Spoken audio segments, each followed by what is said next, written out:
놀랬나요? 네, 선생님이 또 질문을 받을 게 있어서 이게 연락이 왔었습니다.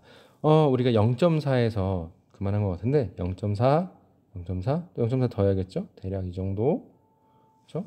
그러면 수직선을 나타내면 대략 두꺼운 걸로 해볼까요? 두껍게 해서 표현을 해보죠.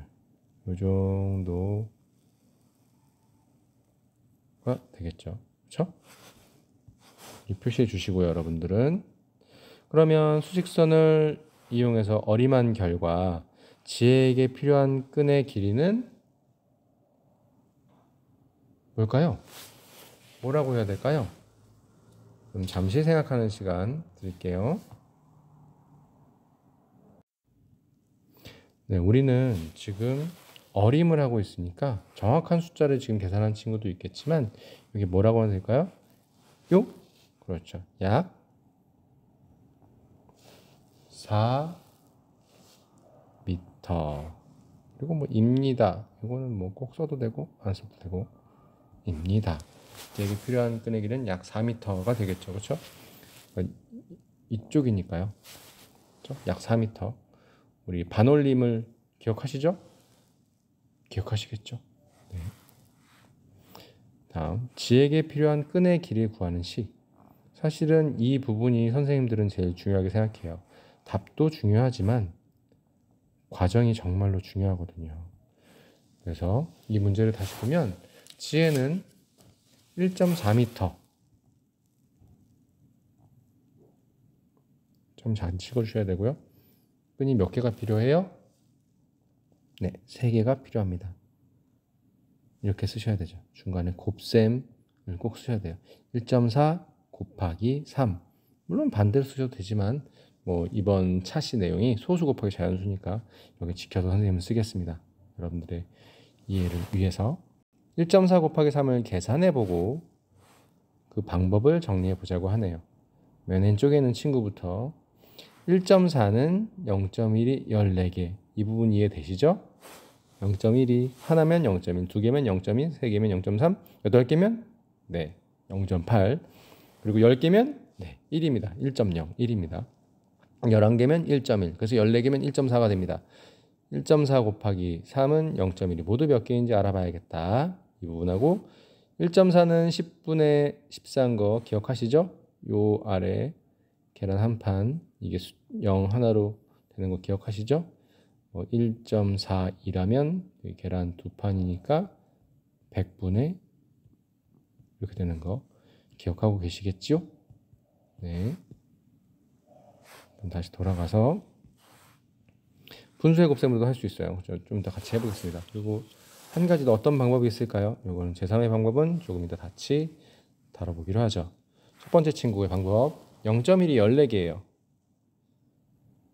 1.4 곱하기 3을 어떻게 해석할 수 있냐면 1.4가 0.1이 몇 개? 네, 14개예요. 근데 이거는 1.4를 표시했을 뿐 우리가 등호는 옆에가 양옆이 똑같아야 된다고 얘기했어요. 우리가 한 가지 안 쓴 게 뭘까요? 네, 곱하기 3을 지켜서 써야 돼요. 이거 쓰지 않는다면 완전히 엉뚱한 게 나옵니다. 왜냐하면 0.1이 14개면 1.4라는 거 여러분들 알고 있잖아요. 왼쪽은 1.4보다 큰데 1.4 곱하기 3이니까요. 또는 1.4는 어쨌든 아니잖아요.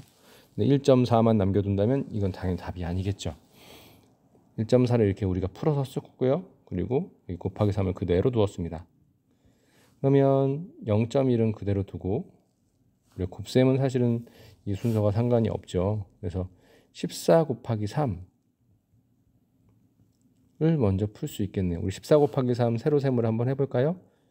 14, 3, 곱셈 3, 4, 12, 3, 1은 3 올려놓은 거 있으니까 이렇게 되죠. 40이네요. 그렇죠? 그럼 0.1이 42개, 42개가 있어요. 그러면 몇이 될까요? 4.2가 되겠죠. 아까도 얘기했지만 0.1이 1개면 0.1, 0.1이 9개면 0.9, 10개면 1.0, 20개면 2, 2.0, 40개면 40개면 4.0, 41개, 42개, 42개니까 4.2가 되는 거예요. 그렇죠? 두 번째 보라색 옷 입은 친구의 방법 1.4 이걸 지우고 할게요. 1.4 곱하기 3을 어떻게 할 거냐면, 이 등호는 굉장히 중요하다고 선생님이 예전에도 말씀드렸습니다. 10분의 14 곱하기 3이에요. 지금 약분할 거 없어요. 3과 10은 공약수가 없잖아요. 그러면 어떻게 해야 되죠? 우리가 지금 분수 곱하기 자연수의 곱셈이네요. 우리가 지난번에 배웠던 2단원에서 배웠나요? 2단원에서 배웠던 분수의 곱셈 내용이네요. 이렇게 어떻게 한다고 했죠? 네, 분자 곱하기 자연수 한다고 말씀드렸어요. 그러면 풀이하면 14 곱하기 3 분모는 써야 되고요. 14 곱하기 3은 아까도 세로셈 했었죠. 세로셈 다시 한번 해볼게요. 3, 4, 12, 3, 1은 3 올린 거 있으니까 42. 그러면 10분의 42입니다. 근데 우리 분모에 10, 0이 하나가 있으니까 여기서 이렇게 쓰되 이렇게 소수점이 옮겨져 와야 되겠죠. 그래서 4.2가 됩니다. 그러면 마지막 노란색 친구 계산의 방법 여러분 생각해 봤나요? 우리가 지난 시간에 소수 곱하기 자연수 알아볼까요? 1에서 우리가 그때는 1.4가 아니라 그냥 0.2였죠. 좀 간단한 수였어요. 오늘은 그거보다 심화된 내용이 뭐냐면 0.2에서 1.4로 변했다는 부분이에요. 사실은 여러분들이 지난 시간 열심히 이해했다면, 열심히 공부하고 잘 이해했다면 별로 어려울 건 없어요. 다시 설명하자면 0.2 곱하기 지난 시간에 6 했던 거 어떻게 할 수 있었어요? 네. 덧셈의 방법이 있었어요. 덧셈. 무슨 얘기냐? 1.4 곱하기 3은 다르게 나타나면 1.4 더하기 1.4 더하기 1.4로 나타낼 수 있죠. 그렇죠? 덧셈 3개로 나타낼 수 있어요.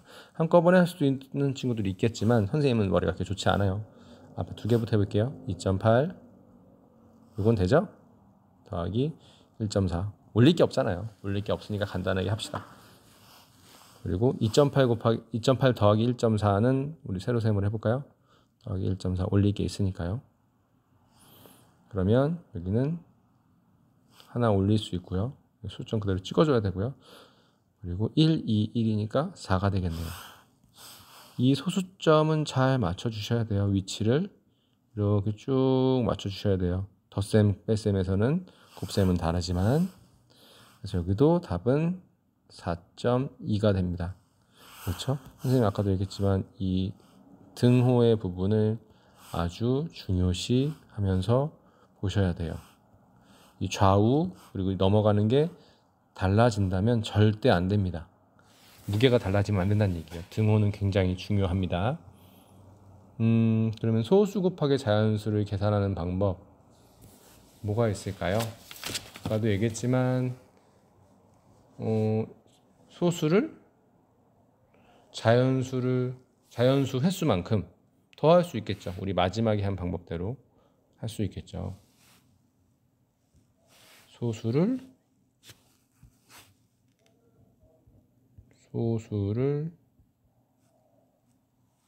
요 소수죠. 자연수의 횟수만큼 더해요. 맞아, 세 번째 방법이었죠. 분수로 계산한다 또는 1.4가 0.1로 그걸 말로 풀어 설명하셔도 괜찮아요. 우리가 이 세 가지 방법, 첫 번째 방법, 두 번째 방법, 세 번째 방법 중에 선택해서 여기 적으셔도 됩니다. 선생님은 세 번째 방법에 대해서 풀어서 썼어요.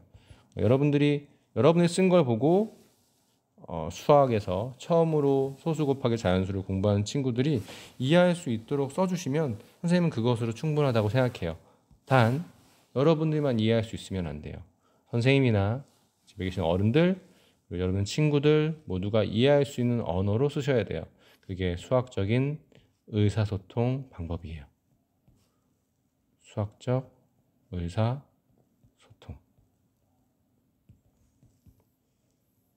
수학적 의사소통이요. 그러면 1.6 곱하기 4 방법은 여러 가지겠죠. 세로셈 해서 하는 방법도 이미 알고 있는 친구도 있겠지만 선생님은 덧셈으로 한번 해볼게요. 1.6 더하기 1.6 더하기 1.6 더하기 1.6 여기는요 4.31 더하기 4.31 잠깐 잠시 멈추고 문제 풀어보세요. 돌아오셨나요? 네, 보겠습니다. 덧셈도 사실 순서는 상관없죠. 그렇죠? 곱셈이 섞여 있지 않으니까 덧셈만 있으니까요. 요거 더하고 요거 더해서 선생님 해볼래요. 이렇게 하면 어렵지 않을 것 같거든요. 얘들은 3.2가 되고요. 얘도 똑같으니까 3.2네요. 그렇죠? 그러면 이 다음은 올릴 게 없네요. 6.4가 되네요. 그렇죠? 6.4가 나왔으면 정답입니다. 이건 올릴 게 하나도 없네요. 각 자릿수만 맞춰서 잘 더해주고 해주면 돼요. 1의 자리에 4가 2개니까 8이고요. 소수 첫째 자리 3이 2개니까 6이고요. 소수 둘째 자리 1이 2개니까 2입니다. 물론 여러분들 헷갈리신다면 세로셈으로 꼭 풀어보시길 바래요. 지금 여기선 덧셈이나 몇몇 친구들한테는 얘기를 했지만 여기선 여러분들의 두뇌를 확장시키는 거예요. 두뇌 확장. 수학은 하나의 길만 있는 게 아닙니다. 하나의 길만 있는 게 아니에요. 여러 가지 길을 여러분들이 답으로 가기 위한 여러 가지 길을 찾는 거예요.